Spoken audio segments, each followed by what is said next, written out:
Imagine walking into your bank at 3 in the morning. You ask for your money, and the teller looks at you and says, "Sorry, we're out of liquidity." That's the financial version of going to McDonald's at midnight and hearing, "Sorry, we're out of fries." Only difference: when banks run out of fries, the whole system starves. Welcome to a liquidity crisis. Liquidity doesn't just mean money, it means how fast you can turn something into cash without losing too much value. There are three types. Market liquidity is how quickly you can sell an asset without crashing its price. Funding liquidity is how easily you can borrow when you suddenly need cash. Accounting liquidity is what your balance sheet looks like on paper. When liquidity dries up, it's not that cash disappears, it's that trust disappears. Banks stop lending.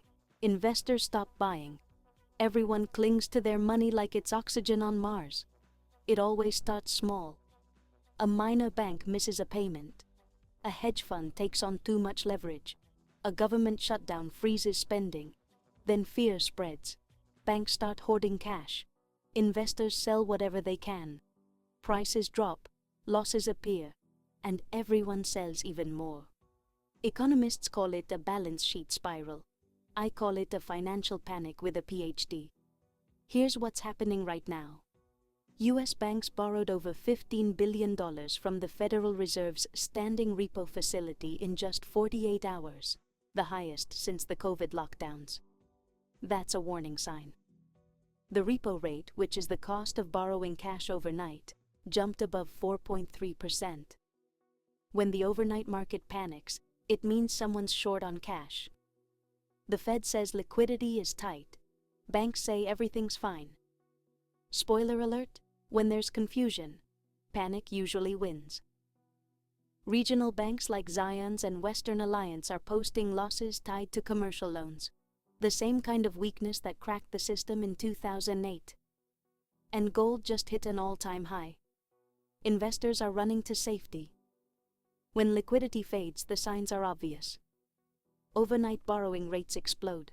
Credit spreads widen. Assets stop moving. Banks stop trusting each other. Everyone runs to cash and gold because fear sells faster than logic ever will. It starts quietly, then it screams. First, banks pull back lending. Then companies can't refinance. Projects die. Layoffs begin. Consumers panic. Spending collapses. Markets crash. It's the same movie, just a new cast. 2008 had subprime mortgages. 2025 has over-leveraged tech, AI bubbles, and trade wars. Different actors, same story. When Lehman Brothers collapsed in 2008, the world learned one brutal truth. Liquidity isn't infinite. The system didn't just run out of money, it ran out of trust. Banks stopped lending to each other overnight. ATMs almost went dry. The Fed printed trillions just to keep the lights on. 17 years later, we're making the same mistakes, just with better apps and fancier charts. Today's triggers look different, but they work the same. High interest rates, record levels of corporate debt, a government shutdown costing billions each week, a trade war heating up with China, big tech throwing billions into AI chips like it's the new gold rush. Even the IMF admits AI investment is the main thing keeping GDP growth alive. That's all great, until the liquidity runs out. Every one of those stress points adds weight, and the camel is already kneeling. Markets don't crash because of math, they crash because of emotion. Greed builds bubbles, fear pops them. Once traders start hoarding cash, everyone copies. That's herd behavior at its finest. Warren Buffett said it best.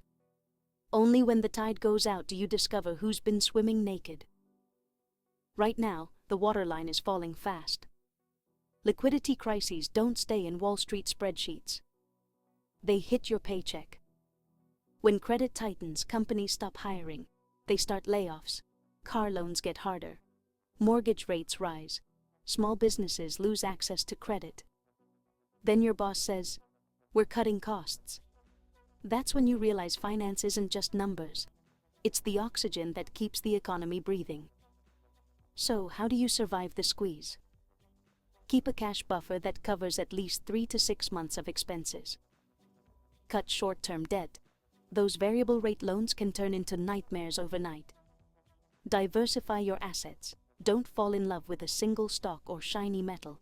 Hold assets you can actually sell when you need to. Treasuries, blue chip ETFs, or solid bonds. Watch the warning signs. Repo rates, credit spreads, Fed liquidity reports. Stay mentally ready. Plan. Don't panic. Budget lean and delay the big stuff until the storm clears. Liquidity isn't just about money. It's about confidence. When confidence breaks, money freezes. Central banks can print dollars, but they can't print trust.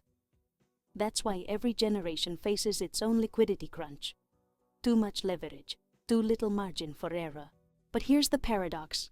Crises clean the system. They expose fraud, burn bad debt, and reset the game. If you stay calm, stay liquid, and think long-term, you don't just survive, you thrive. As Buffett said, "Be fearful when others are greedy, and greedy when others are fearful." Translation: don't chase hype, watch the plumbing. So if you're watching this thinking, the world's ending, relax. It's not the end, it's just another cycle. Markets breathe in, markets breathe out. The key is not to drown when they exhale, because liquidity is oxygen. You never notice it until it's gone.